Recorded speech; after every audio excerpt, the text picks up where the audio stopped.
Okay, so I'm super excited about doing this with you, and thank you for carving out the time. You look very pretty. Love the scarf. Thank you. So basically, I think you know this, 2018, I sold my company to a public company. And at that point, decided I want to help entrepreneurs who look like me, who look like you, women, people of color, diverse founders, to understand the process of building and scaling and exiting a company. So I wrote a book, which is behind me somewhere, Way of the Growth Warrior. And I started a company that mentors these guys. And so these podcasts, Teresa, have been a way for me to have long form conversations with successful entrepreneurs going into the process of how did you get funded? How did you scale? But what everyone seems to be most interested in is how are other founders and CEOs dealing in uncertain times? And so what I would love to talk about with you is like, tell me the whole Genesis story. And then I'm very interested to hear what I think is probably the most interesting warrior story that I've ever heard, which is you going through a pretty extreme season in your professional life. Yeah. So you're speaking to entrepreneurs. So awesome. Give me the backstory. I'll give you high-level. Genesis was started in 2003 by me. I was 24 at the time, but it is fourth generation janitorial business. So started with my great-grandfather as a window cleaner in 1927 in San Francisco, and went down each generation. And then I run it with my brother, Rob. He came on 6 months later. And yeah, we've been running it ever since. So, I mean, I'm not sure. There's so much to talk about with this business. So four generations. So four generations in the business, and then was Genesis an extension of your parents, or was it? Yeah. So both. So it went down my mom's line. So, and then, but actually my dad ran it, and then my mom made sure all the trains showed up on time. So she was like hub of the back office. And so when I took over, I essentially took her role of making sure everything ran. And I was always kind of in the background. I brought Rob in to be the sales and the client facing and handle some of the operations. But I was pretty much the thinking a few years down the line, where are we going? That was kind of has always been my role. Got it. So a couple questions. So 4 generations. So does that mean you grew up in the family business? So going to the office with mom and dad, like that kind of thing? Oh yeah. Yeah. No, they were in the city at the time in San Francisco. And I mean, our life was, it was cool to be raised by parents that ran a business together and knew how to handle the relationship part. You know, they didn't bring the business home. They actually they didn't really talk much about it. But I realized that I was being groomed without knowing it, because you know, not having a friend over while they were out of town was a liability issue, right? Like, you know what I'm saying? Like they always had that business perspective of anything going on in our lives. So when even at 24, which I mean, I really didn't know what I was doing, but Who does? Right? Even at 44.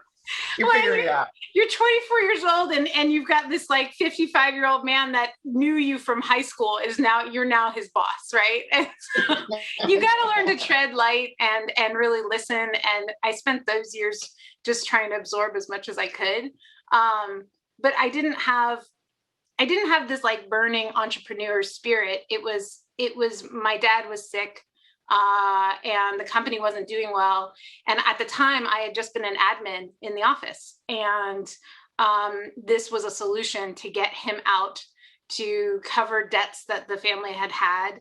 And I never thought that I would still be doing it. And then I got into it and realized I really loved it. I mean, I loved the trying to put all the pieces together of the business and how things can grow and making these little micro shifts that you watch, you know, change over time. That's the part I really enjoy and I dig into. So it's interesting. I feel like modern entrepreneurship is about like SPACs and making $1 bazillion, but in reality, it came from necessity. Either you didn't have college education and you had to become an entrepreneur because you couldn't go the normal line. Or like me, my first company I started in college because my family could no longer afford to pay for college. And so it was out of necessity. So 2 questions for you. One, tell me what Genesis does. But the other second question is, I think a lot about privilege. And so the privilege of growing up with 2 entrepreneurs, maybe you don't think of it as privilege, but it's definitely a privilege. And so tell me what the company does, but also tell me what you were learning as a kid that looking back is like hugely valuable in your life. Oh, yeah. So it's a commercial janitorial. We've pivoted to facility services. At the time my dad did it, he had a pest control division, which we just sold. And yeah, the things that I look back on, that they knew how to treat people. They knew how to create loyalty. The memories I have growing up are of them taking in a woman and her 2 kids because her husband had tried to burn her, and so she lived with us with her kids. And, it was that family business side that making that pivot to be more corporate and make money is what we're in now. And I'll talk about that. But at the time it was really, there's just nothing more important to this. At the end of the day, we clean toilets for a living. We're not solving the world's problems. Humble as hell. That is right. So humble.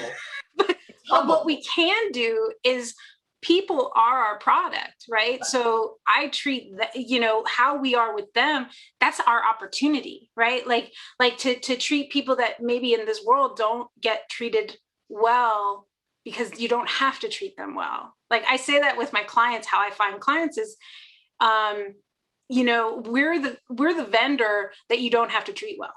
Right. You don't have, we're bottom of the food chain in a lot of ways. And so you really see who people truly are. And we obviously stick with the clients that, understand.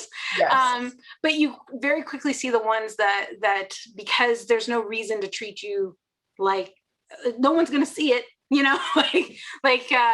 get things like, oh, well, your janitor was eating in my lunch in the lunch area. And I'm like, yeah, he's probably hungry. He's probably hungry.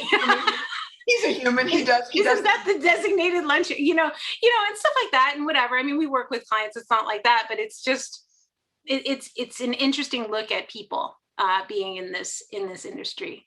A beautiful look, actually. A beautiful look at people, because it's not sexy, but everyone needs their toilets clean. Yeah.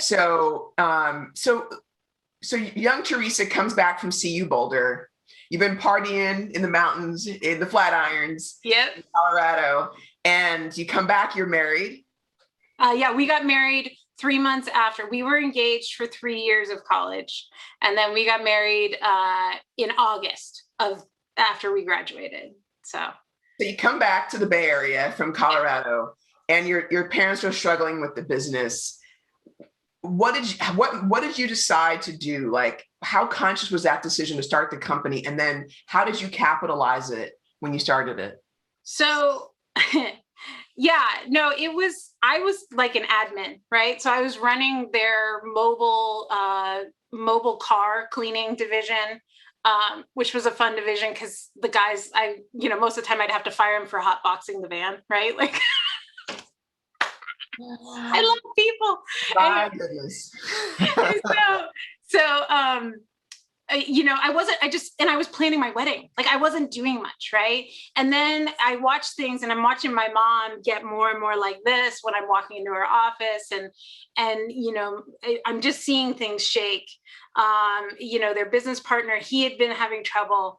And I walked into my mom's office. I was like, if you need to terminate me, I can go find another job, and she's like, no. And really, this wasn't like me going out with like a pioneer spirit. Like this was, I walked into my dad's office and he said, here's this corporation. This is the company we need started, and you're going to buy our business. And I said, well, what is this? And he said, no, you're just going to do this thing. Don't ask any questions. Don't ask asking questions. I just paid for your wedding, like I'm your dad. Right? I'm your dad. And so, and you know what, that was totally good with me. Like if, I was not doing anything, I was in a place to do it. And so I started a new corporation. I bought the assets. I bought a lot of the debt too. And so to start out, it was really, my only goal was pay off the family debt. I wasn't planning on staying or anything like that. And you're talking 6 figures, 7 figures, 8. So at the time I took it over, it was about 80 employees and 3 million. And then what happened was Rob and I brought Rob on 6 months later, and we've really run it like 50-50. And we got this opportunity for this big client, and we had to do a whole proposal where we went in and presented. And Rob was an actor, right? So he's like, we gotta get in character and all this stuff. And so we prepared for this. We had it was cute. It was cute. I was 25, 26 years old. And so we nailed it, and we got this account. And after that, we knew who we were, right? We had a brand, we had defining moment. And we had fun. And that was a great account for us for many years. And so we realized what we are together. Like Rob and I work really well together. And, so then it became more choice, like that I was really in something that I can do, and I do well. And you were inspired to do, and it's family. Yeah. So one of the things that you spark me as is this multidimensional creature, right? I mean, you took over your parents' business, you cleaned it up, you made it something that was scalable and repeatable and predictable. You've worked with your brother. I've got 2 brothers, so I kind of know what that feels like. So I get it. But you went through a moment that I've never heard of. And, being an African-American woman and being in tech, I've had a lot of micro moments of challenge, right? And my biggest challenge was when I was running a company called Tap Influence. I walked into a culture that was very different than what I was used to. And so I got blasted on social media by the people who were very comfortable kind of working in a part-time job and getting paid full-time. And so that was such a catalyzing moment, Teresa, in my life, where you go search your name, or your mom does, and someone's calling you really nasty, racist, evil things. Yeah. And you got to kind of and so I thought that I went through, the crucible. Right. I did not. No, I'll give it to you. Yeah, no, it was funny because 2008, right, where banks aren't loaning, and we had a whale of a client default, and getting through that, I remember being like, oh man, I have been through it, right? I was going to banks just left and right and all this kind of stuff. And I had one saying, "You're very passionate, but no." They patted me on the head, and so we got through that. And I was listening to Florence and the Machine, Dog Days of whatever. And I'm like, I've made it, I'm over. And then 2 months later was when everything hit. And I couldn't listen to that song for 5 years, by the way. Right. But I got raided by the Department of Insurance for underreporting workers' comp payroll. And I had done it. So it was pretty much set up from the beginning. And there was a moment of when it happened, there's kind of this, I think they talk about it in the movie Usual Suspects, where the guy that did it sleeps well because it's over, right? Yeah. It was a part of my life that is not who I am. You've seen me enough, you know this, and I did it, and both are true. And we just had a business model that was how we were funded. And I didn't know how to make the company successful without it. And then workers' comp insurance is really boring, but once you kind of bury yourself with my ex-bod was 210%. And, so you're kind of once you do it, you're buried in it, right? Like, and to get out of it, you'd have to pay like, overinflated rate to get yourself out. And I learned, I mean, so it started an 8-year journey. That was 2011. And then I got sentenced in 2013. And then end of 2018, I got off probation and I paid the 2.1 million restitution. So let me just kind of summarize. Those are the highlights. Yeah, right. Because one of the things that I say to CEOs and founders that I mentor is the CEO sets the ethos and the pace for the business. Yeah. And so you are a mom, you have 3 incredible boys, you have a dope husband, and you live in Palo Alto. I mean, you've got that life, and you're a woman, and you're all these things. You come from a great family. And so this little thing becomes something that was actually an ethical snowball for you and your family. So when you started doing it, did it feel like, this underreporting was a big deal? Or did it feel like it was just an accounting thing that was happening that wasn't really your job? Like, how did you see your responsibility before the feds came in, essentially? Yeah. I didn't realize till I was already in it what it was. I had already, it was already a year in because we're large enough that there's audits, right? And so when I saw what was being reported versus what was, so if I was to say that was kind of the moment of first moment of real choice. And I cared more about the family obligation and being that for my family. If you want to talk about pride, it wasn't greed, it was pride. Breadwinner, is that what you mean when you say that? Providing, like the one to be the one that helps, right? Like, okay. I'm the youngest daughter, and here I am, and I'll do it. And I didn't have kids at the time, and so it just, and then I just had the thing that I'd want entrepreneurs to know is, when you don't take a stand on something, you have all these reasons why. Okay. And the moment it happened, 2011, they come in, our business was running squeaky clean from that moment on, right? And we took a stand because we had no choice. And we didn't go under, right? I mean, we were hanging on by our fingernails at some points, but when I just said no, everything had to change around me. And there's so many things I think we get faced with where we're like, oh, this is a gray area, there's no way to solve that. And as a business owner, I know you get faced with it every day. Yes. But there has to be some things that you're willing to take the hit for the no. Just say no. And the answers show up. They really do. And if I was talking to myself before, I wanted her to know, right? Take a stand on things or be like, yeah. So my only equivalent experience, which again is not similar, I was brought in by the board of a company, and how you classify cost of goods sold, this.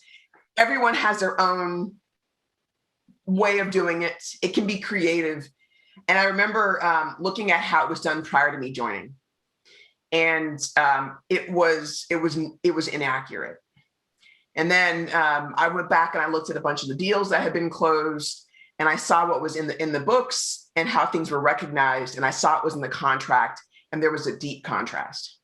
And at the time that I uncovered all this, I was fundraising for this company, and I realized, honesty always comes to the surface. It always comes up. So do I want to take this hit now, or do I want to take it later? But I'm getting the lump regardless. So I guess that's a question for you, is like, when you realized this was happening, was there a point where you said, I know that if I don't take a stand right now, that it's going to come back? Like, how did you negotiate with yourself in terms of how you were going to lead that company? You mean before or after? Before. I just kind of put it in a corner because everything else of how I treated the people, and I told myself a lot of lies, right? Like I treat my people well. I'm responsible for all these people. You know, it started at 80. It was at 200 at that point. You know, like I told myself that the family couldn't, you know, that my bit, like the families that I was responsible for were more important than this. And I told myself because I wasn't profiting, and I always made sure the insurance companies didn't lose money. So you create reasons, right? That make you okay. I don't think anybody, I mean, look, I've spent a few nights in jail now. I was lucky to have house arrest, but I will tell you that they don't do it thinking they did something really wrong. They have a reason, right? you have something that makes it okay so you can swallow it. And, you know, when you're really being truthful, you know, I mean, pretty much I just tried not to think about it, right? It was one weekend a year or one that like I would have to create these audits. And because it was me, I pierced the corporate veil. It wasn't the business that got hit. It was me. It was you personally. It was me personally. That happens. I mean, investor lawsuits happen, employee issues happen. So the story is they realize you're doing this, and then do they come to your house? Like what is a raid actually? Is it like on television? Like what is it? People watch like FBI. Like what actually happened? So it's not federal. This is state. So that is different, which I now know. But like they raided. It was a coordinated effort. They raided my house and my office at exactly the same time. So they were waiting at my office for me to pull out of my house. Once I pulled out, they came, they descended like, oh, yeah. I don't know how many, because you're in a little shock, but it was definitely over 10, maybe 20. I can't tell you, but like, and I was pregnant with Emmett, my youngest. And so they pull out a chair and they have me sit in the garage while they like swarm. And I had Sawyer, my middle one, with me. And one of the officers like accidentally knocked him over at one point. And they're like, oh God, you know, like, I'm like, it's fine. It's like, we're not doing that. But so they pulled, there wasn't really anything at my house. But they took every computer. These are the things you don't know. They take every computer. They take all of your files. You don't see that stuff. They give you the computers back. They take a copy of everything. You get it back like after 2 weeks, right? But they take the files. I don't think I saw the files for like 4 years. We had to recreate all of our personnel files, all of our client files. And it was 2011. We were on Salesforce, so we had a little bit of our client list on there. Yes. But we couldn't, we're like, how are we supposed to run payroll? And they just said, it's not our problem. So this is a crisis now for your family, for your community, for your extended family, your employees, your company. What are like because right now, Teresa, a lot of companies are in crisis. Yeah. And they're looking at different options that they need to talk to me. So, I mean, you went through the most uncertain times. Like what in your faith, what did you rely on? Like what things did you do to power through that experience and not lose yourself, your family, and your company? Well, this was before all my Tony Robbins personal development work. So this was me, right? And I remember at the beginning, you know, like the end of the night, that first night, right? And looking at John, and I'm like, this is going to be long. And we're just starting. And I was like, I don't want to come out of this bitter. And maybe that wasn't the first night, but definitely it was early. I was like, this time is going to be long and I don't want it to just pass. Like, you know, COVID with this last year, like, I know this dance, right? Like, you know, people put their lives on hold because something scary happens. No, life keeps going, right? So we had 5 continuances for my sentencing. So how that plays out is you go in thinking you're going to get sentenced and figure out what your fate is because it's all gambling. And then the judge is sick that day. Yeah, I've never gambled so much as I did when I entered the legal system. And then, or the whatever, somebody's not there, something didn't happen. So 5 times it continued. And we would make a game of it of how much time between each court date, Yes. What can be accomplished then? What fun thing can we do? Like we took the kids camping for the first time. You know, we took trips to, like, a friend of mine brought me up to Tahoe. Like, and then I had a 13-week stint.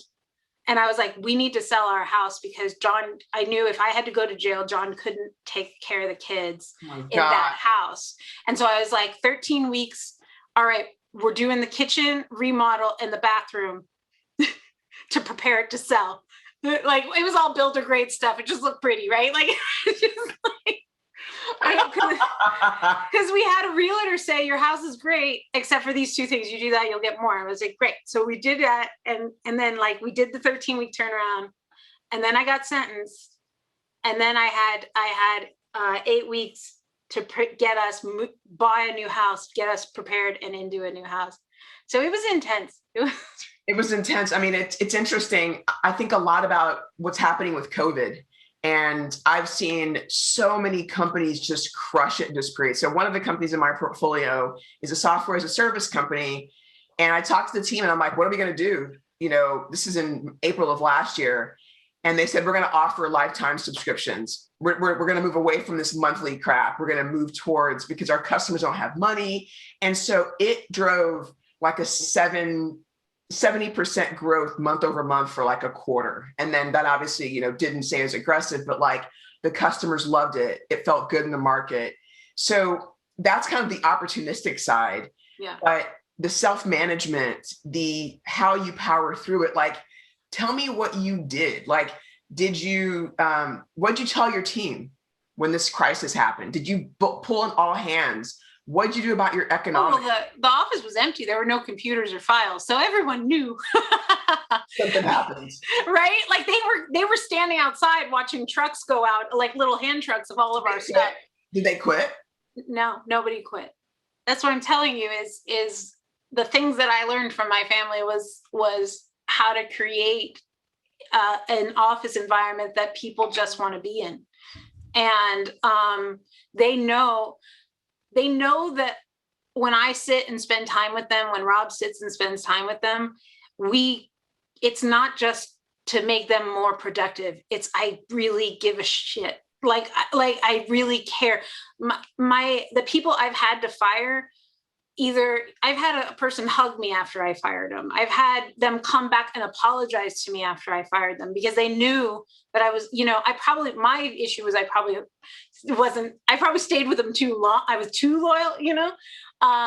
But you can still keep that feeling of just really care, you know, that heart-centered leadership. You can't fake that. You can't just, oh, well, I'm supposed to be, you know, I'm supposed to ask about how their day was before I get to the stuff I really want them to do. No, you have to care what their day is about. Like, you can't. It's just a big deal. It is. It's a huge deal. I mean, the thing I would say to my employees, I was like, and this was before everything happened, is you spend too much of your life here for it not to be a place that you enjoy. And that played out. So anything that they needed with, like, changing their jobs, working with them, and they knew that I cared most about where they were going. Right. You know? And so they didn't leave. Nobody left. Everybody just, you know, my pest manager, God love him. He like sat his butt right. He wouldn't leave the office. He just sat there and watched them pull everything out. Like, he's just like, I don't have to leave. I'm not leaving. And, you know, he's kind of a good old boy, you know? So, and like, he just got really protective and fantastic. So it's just, this is remarkable. Whenever I talk to you, I always have a different experience of what I'm expecting. And so this is that. I mean, what I think you've just articulated is how to build a culture of resilience. Yeah. Because when you care about people, they care about you and they forgive you. Right. So because they have all the times that you've given them that. Exactly. And you've given them grace. And so, like, so your company gets raided, your pest guy is like take that computer, but not that one. Like, so he's kind of holding down the ship. He's trying, yeah. You're in jail, which is crazy. Well, no, they 2 months later, I got arrested. This was just them taking the stuff. Okay. Wow. Yeah. So they go and they use all your stuff against you and start to build a case. Yeah. And you go to jail. Mm-hmm. Your company has clients and contracts. I mean, I don't know government or what have you, but you've got stuff you've got to deliver on. You have no computers. You probably have accounts that are seized. You've got all this stuff that's happening. Like, you must have hunkered down so hard. Like, and you were just had a baby. No, I was pregnant. I was due. So this happened in February. I was due in June. I can hardly make a coffee, like, now that I've had a baby. But like, talk me through it. Like, so you hunker down. How do you rebuild the business when this is happening? So you get down real quick to what matters. And this is why I don't love what has happened with COVID, but I love the opportunity people have had to realize that they had so much stuff they thought that mattered. And when you really get down to it, like a fraction of it mattered, and to it gets you crystal clear on what you've got to do. Of course we met with an attorney that day I was meeting with an attorney. He was getting me in front of a criminal attorney. And then, cause I didn't know any and Rob became the CEO. He already was the client face. Okay.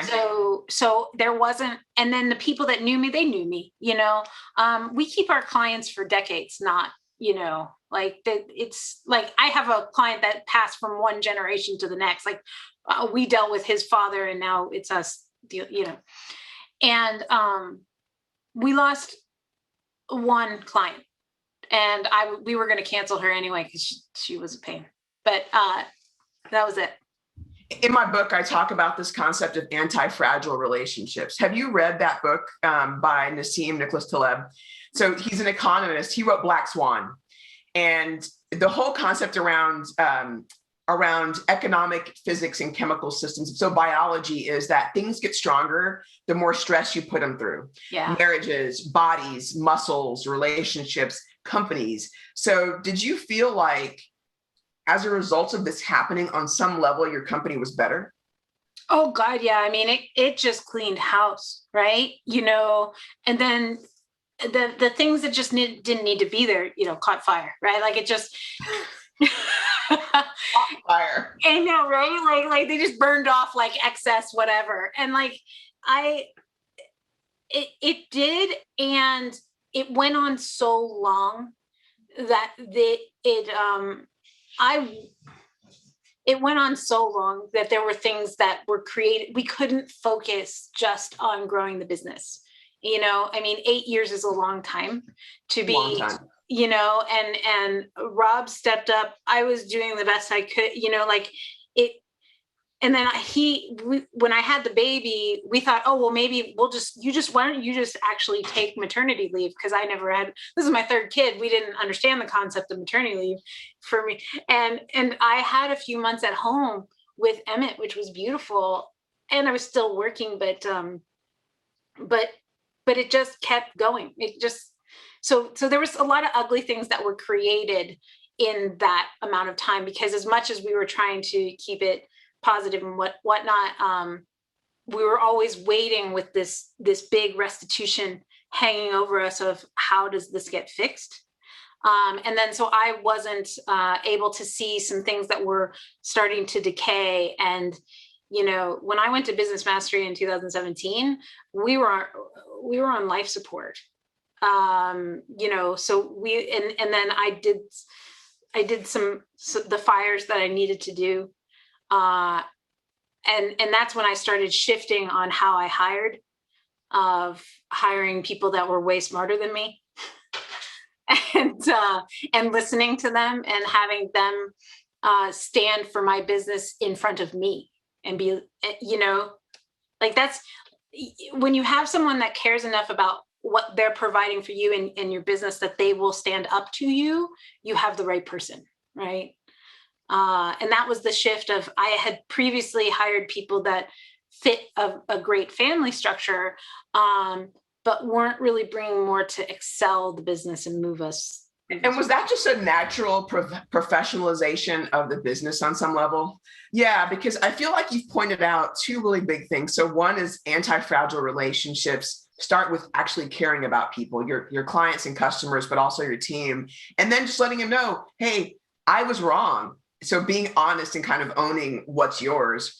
But the other piece is this whole idea of how you built your team. The fact that your brother could step in and run the company, it's huge.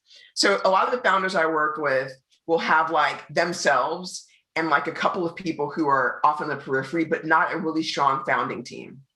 And what I think you're saying is your brother could step up and run things in your absence. So he's kind of your co-founder on some level, right? In this he really is. That 6 months is not really material. Like he really, we've always looked at it that we were doing it together. So that having someone who's at your level and who can run the business. But what you're talking about now is professionalizing. So you've got this family run company for 20 plus years. It's kind of run like a family business. Things happen. And now you move into the point where you're hiring people like, I think your CFO, you're hiring like smart guys who have different experiences than you. What was that like? And what were some of the learnings of really up-leveling the organization? Yeah, I think what I realized was if we hadn't been hit by the legal stuff, I probably would have been doing that stuff like 5 or 6 years before. So then once I figured this out and we were in this position, it like, because who I hired, like we've talked about this, my CFO became like a mentor, right? And he was a mirror. I hired someone that was in my day-to-day business, willing to get dirty. And he would mirror back to me what I was doing. And if you don't have someone in your business that's doing that, you're not going to know who you are. Like you just can't. I don't know how you can know who you are without someone that's willing to tell you, you know, you're kind of an idiot. Like what you just said was just ridiculous. Like, so the truth tellers, I think that's really interesting. I've got a company that I work with, and the CEO has this issue where everyone around him just says, yes, yes. Oh, yes, you're right. Yes, yes, yes. And dysfunction just persists. So what is not okay now that you have this guy at the table? Well, I realized for me, where my management weakness was that I came from a place of scarcity that I had to make sure everybody was on board and with me, and not thinking that maybe they shouldn't, maybe they should go. Like, you know, I wasn't willing to clean the team, right? Like to hold them to a high standard, wow. You know, and, you know, and I love that that's where who you are, like wanting to be liked, right? Yes. Like, it feels terrible when you realize you've been running your business that way, right? Like that you wanted to make sure that everybody, you know, and I'm not like screamingly insecure, but I had just created a family outside of it's still a business, you know. You gotta perform, friends. I gotta perform. And so, you know, the things that aren't tolerated now is really, you have to complete. Like they're getting, he's really turned the team around to see a process through to the end, and ownership, that creating ownership in at every level, that they really they have to figure it out. And then they get to look back and say, I did that thing, you know? So a lot of it is, I've joked about this, how I've really made my transition. This is a larger topic, from operator to owner, and got out of the day-to-day, is a lot of times I pretended I didn't know the answer. So you have somebody come up to you and look at you, and you've done this. I've done every side of this business. You're not going to, you know, it's not going to be new, you know. Right. And they come up and how would you solve this? And I go, I don't know. That's a great question. Someone else should probably have the answer to that. God, that's hard. How do you solve that? You know, and then they kind of think I'm like, at some point I had to like dial it down. I'm like, okay, they really don't think I'm confident, but it was effective because then they would come and they'd have this moment where they figured something out for themselves. They have to make some of the same mistakes you made because they have to do it, right? It's funny. One of the things I feel, and this comes, so the way that Teresa, people watching and I know each other, is we are both part of, I would say, an exclusive group of people who got to experience Tony Robbins. And we did so through, kind of life events, professional events, spiritual, like we sort of went the gamut. And so I got to know Teresa and her husband, who's also an incredible individual. But what I came away with is that business and entrepreneurship is a spiritual exercise. Like it is not like I'm just making money. It sounds like you have gone through the crucible, really, and the gamut of emotions. But what I like about what you just said is the anti-fragile relationships you have with your team and your customers, the sort of ability to build out an organization where your brother could come and replace you. You uncovered those as a result of the crisis. But what I heard you just say was a choice. I'm going to go hire people who know more than I do and who are going to hold me accountable. And I think that's something that most entrepreneurs are not comfortable with. Yeah. Right. It feels terrible. It feels terrible, right? There's a guy, my former CFO, a guy named Ken Chow, I'll never forget, told me, what you're doing or how we're running this sales organization and what we're allowing to happen is not okay. People are missing their numbers and we're not making like a lot of radical noise about it. And this is going to become culture. The culture is going to be, you don't do what you say you're going to do, blah, blah, blah. So if you think about the tenets of the culture prior to this new change, what were they and what are they now? So the culture prior was very much, treat the people well, come in a good mood. Interesting. Put your happy face. Right. Well, and not so much a happy face, but come in open, right? Like it was always, you could be who you were, but like, and it wasn't, it's so funny, like you asking in that terms, I'm like, we didn't have any tenants. Like it was really like there just wasn't a lot of thought in who we were as a business. So it very much was, unconsciously trying to get new business. It was just unconscious. You talk about it being a spiritual journey as an organism. Genesis just wasn't conscious, right? And wow. But we all cared about each other, cared about the service. And I think that hasn't changed is, we had a lot of pride in that you couldn't get our level of service from the big guys, right? Like, Rob and I would joke, we could go around to walk around a year after you sign on with the big guy, and then you'll go with us. Right? Because the price wasn't as exciting as you thought, all these things, and then we come in and we keep you for decades. So that was always there and that stayed. And then as we grew, that became harder to maintain. Right? You had those growth points of how do we scale this feeling that we can give to our clients and make sure it's happening. And it's actually, we're in a big jump point right now of it being, like in the next level, right? Like of being able to still have that reach with our clients and our employees, but not Rob and I's fingertips, right? Like beyond our fingertips. So, yeah. If you were talking to, because I feel like your tenants before were survive together.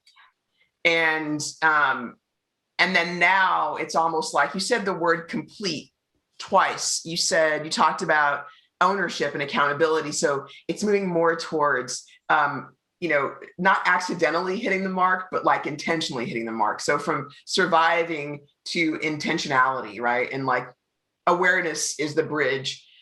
But if you were talking and mentoring someone who's just starting a company, just starting out, if you take this 25-year incredible experience, like what advice would you give them about building their organization starting with themselves? Like what should they do? It is like that spiritual thing. I'm going to use that because you are your business, right? I saw it play out with my dad. When my dad was happy and healthy, the business was popping, right? And then when he wasn't, we were all on life support, right? And it happened with me. If you track the business, you could probably track my level of awareness of myself. And so don't discount that 80-20 rule. Yeah. That it's 80% psychology and 20% operation. It's true. It's so ridiculously true. And we all just focus on the how over and over and over again. And it has nothing to do. It really has so little to do with it. That's for the people that are not at your level to figure out, right? That's for the people you hire to figure out the how of where you're going. So really get hyper aware of who you are in the business, because you're either the fuel or you're the brakes, You're either the fuel or you're the brakes. Right? Don't you feel it? Because you feel it. The business will start going really fast and something in you goes, ugh, right? Like Clench, yeah. And so you're the only one doing that. The business would keep going. You know what I'm saying? I go back to, CEO is the ethos and the pace. Like it's your ethics, and then it's the pace at which you move. But what I like about what you said is your own spiritual awareness unlocks the business. So if you're not spiritually aware, you're definitely the brakes. Like you just you're definitely the brakes. And if you are, there's a good chance you're the fuel, right? There's a really good chance. There's no guarantee, but there's a good chance you're the fuel. I also think that the way that you talk about your team is enlightened, which is there's no ego or there's no, significance in what you said about when someone asks you a question, you'd be like, that's a great question. I wish I had the answer for, that is something that a lot of founders and early entrepreneurs do not do. They try to be everything, all things. And so the business only grows as their next level of energy expands. So if I can operate here, that's where so I ran a company, Teresa, in my mid-20s, that if I went on vacation, sales. If I, was energized and something was going well, sales. And it just followed my trajectory. And I think that's so dangerous. It's got to be able to exist outside of you. It's looked at as like, how many times have you heard someone say, oh yeah, I left and this thing fell and this thing fell. And they're kind of proud because that means that they're important. They were valuable. Yeah. And I would say to them, I'm like, if you go on vacation and someone bitches about your job, you failed. You failed. No one else, because you cared more about you being the one that can do it than caring about the business being able to work without you.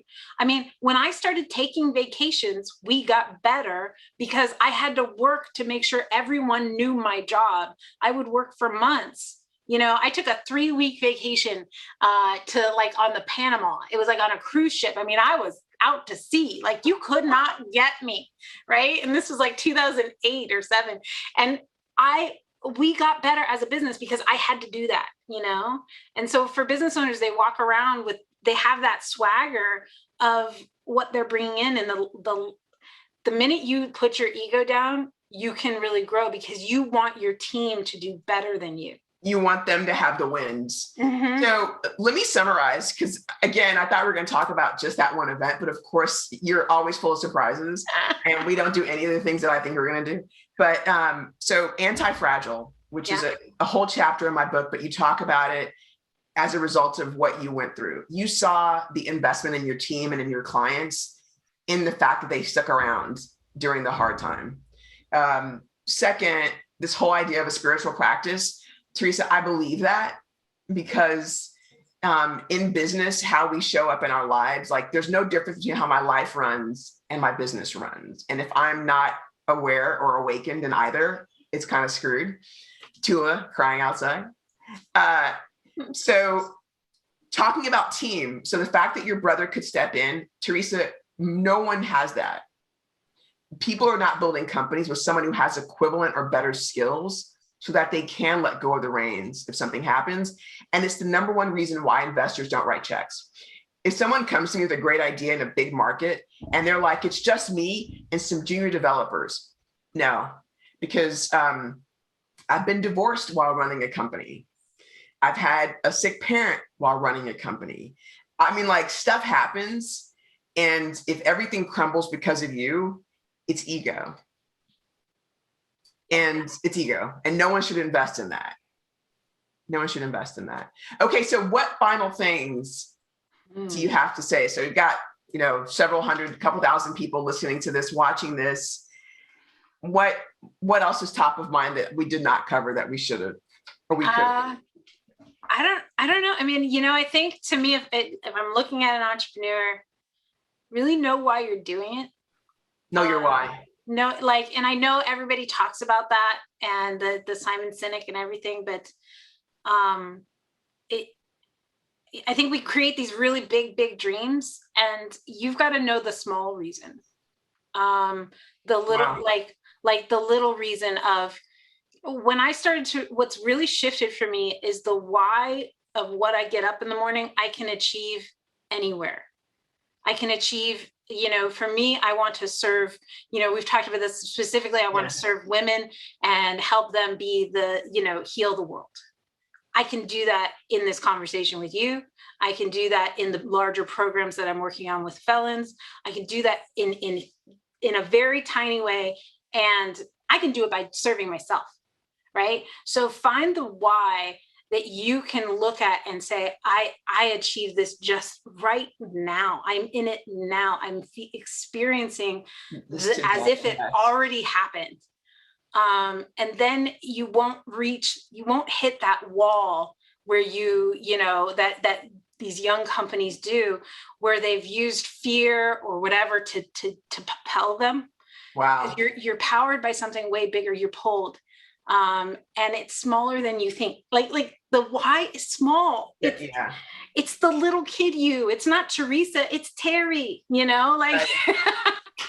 So get really curious as to what really lights you up, and if you're in the right place. Because if you could save yourself like that headache that I had, then I'd served you today. Then I love it. I can relate to that. So, what are you doing right now?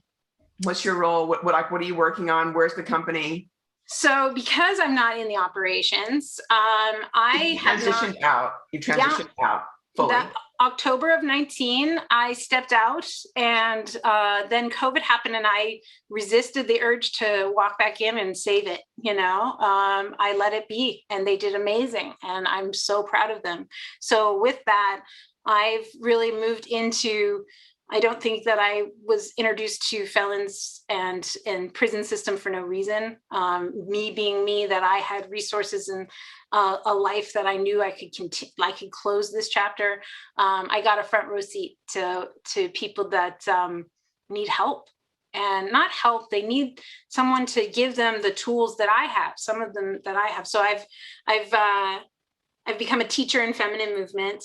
And then I'm doing a program called Freedom Conviction, which is the right of every human to rise up from their mistakes and live free. And of course, that's talking about felons, but I think that that's talking about forgiveness overall for every human. And if we can create forgiveness in ourselves, that might actually just change the legal system all by itself, just by being able to believe that for ourselves. Spiritual exercise. If we forgive ourselves, we can forgive others, right? Right. It doesn't seem that hard. So I'm working on inspiring others to want to take their space where their value, what they do, say they help entrepreneurs. I don't know, just saying. And what if they just wanted to do a class for some felons and give them an insight of what they can do, because they struggle with finding jobs and starting businesses and finding homes. And so I'm looking at the wonderful peer group that I'm in and saying, oh, if you wanted to donate an afternoon of your time, what would you want them to know? What would you want them to have? Well, it's funny. I'm not putting you on the spot or not. I heard all that insinuation, all those nuances and all those drops. But when I sold my company and I realized that so few African-American women or so few people of color, like it was the number of people who had, like I've raised over 100 million in venture capital and debt. I've had multiple exits. I've run businesses. I've come in as CEO, all that. And then when I got to 2018 and I had this exit, I was exhausted. But I realized that there were no people like me in the business. And so I decided to be a playful warrior for the economic advancement of the underdog. And so I've gone to prisons. I was part of Defy, and we would go into the Soledad State Prison in the Bay Area and work with felons on entrepreneurship. And what I learned is exactly what you said. I do that mission, my life's mission. I do it here. I do it with me. I do it with, the people who care for this home and for my family. It's everywhere. It's in everything that I do. If it's a small conversation with an entrepreneur, it's still in everything that I do, right? And so I love that what you're saying is the most sustainable thing is the smallest thing, right? Like you want to help women heal the world. Okay, that's happening just by you taking a shower, brushing your hair, and going out into the community. Right. So I love that because a lot of founders think it's got to be $1 billion this or a gazillion that. And that's crap. It's just that it's the smallest unit, not the biggest one that really is sustainable. Yeah. Yeah. Well, I've loved this. Every time I talk to you, I'm getting to know you, but I learned a lot about you in this business. And I want to just commend you for the grace and the strength and resilience that you have and how you are so painfully honest about the darkest moment in your life. And you just reinforce that this is a spiritual practice. And so I love you for it. And I appreciate you. Yeah, I love this. I love the opportunity to talk, and anytime for you, promise. Anytime.